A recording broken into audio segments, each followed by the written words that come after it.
انتهت مباراة الزمالك والاتحاد السكندري بفوز الاتحاد السكندري ب3 أهداف مقابل لا شيء. مفيش أي حد كان يتوقع إن نادي الزمالك هيفوز على الاتحاد السكندري النهاردة، وحط تحت كلمة نادي الزمالك مليون خط. هنا في بطولة كاس عاصمة مصر اللي كان مشارك فيها نادي الزمالك قدام الاتحاد السكندري، مش هيتقال شباب الزمالك أو ناشئين الزمالك، هيتقال نادي الزمالك امام الاتحاد السكندري. هزيمة نادي الزمالك من الاتحاد السكندري بس لظروف نادي الزمالك السيئة جدا اللي الكل عارفها. نادي الزمالك النهاردة اضطر ان هو يلعب بلاعيبة ناشئين، خرج لاعيبة من الناشئين جمعهم في اقل من ساعات معدودة قبل المباراة بمدير فني جديد كمان، يعني الجهاز فني بالكامل اتغير قبل المباراة دي بساعات قليلة.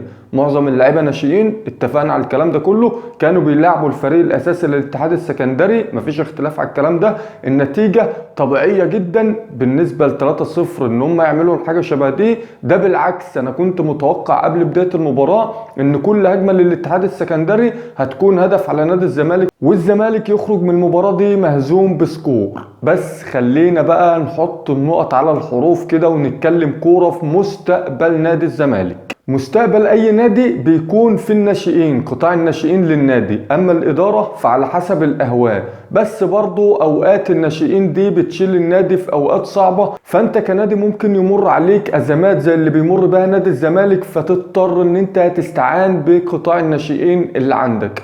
قطاع الناشئين اللي هو بيعلم اللاعب اساسيات لعب الكوره. اساسيات لعب الكوره مش ان انت تجري في الملعب كده وخلاص، او ان انت تجمع 11 لاعب وترميهم في الملعب مع مدير فني ويقول لهم يلا انزلوا اكسبوا. لا، اساسيات الكوره استلام، تسليم، تمركز. الثلاث حاجات دول من اهم اساسيات الكوره، واللي المفروض انت بتربي الناشئ اللي عندك عليهم. ده غير الروح واللياقه البدنيه والتغذيه وثقافه كره القدم، ده كله بيكون في قطاع الناشئين. النهارده قطاع الناشئين لنادي الزمالك اتضح ان هو ابيض يا ورد. احنا مش هنتكلم ونقول ان النادي الاهلي اتغلب من المقاولين العرب في نفس البطوله بنفس النتيجه اللي هي 3-0، وبالعكس النادي الاهلي كان بيلعب فيه لعيبه نجوم فريق. لا، احنا بنتكلم على قطاع الناشئين في نادي الزمالك. حتى لو كان نادي الزمالك اتهزم النهارده بالفريق الاول، بس ظهر الناشئين بتوع نادي الزمالك كلهم كوكتيل على بعضه مع بعض في توقيت واحد،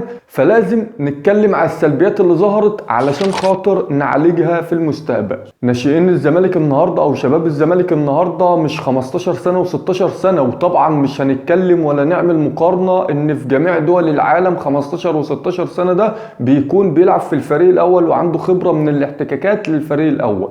بس احنا بنتكلم على لعيبه معديه ل 20 سنه، لعيبه معديه ل 20 سنه، يعني المفروض في التوقيت بتاعها ان هي بتشيل الفرقه بتاعتها. هل ناشئين نادي الزمالك النهارده وشباب نادي الزمالك النهارده كواليتي لعب كره القدم بتاعهم من استلام وتسليم وتمركز وروح وتغذيه ولياقه بدنيه يخلي اي لاعب فيهم ان هو يقدر يشيل فرقه؟ طبعا لا. وده اللي ظهر في الكوارث اللي حصلت النهارده في ال3 اهداف بتوع الاتحاد السكندري.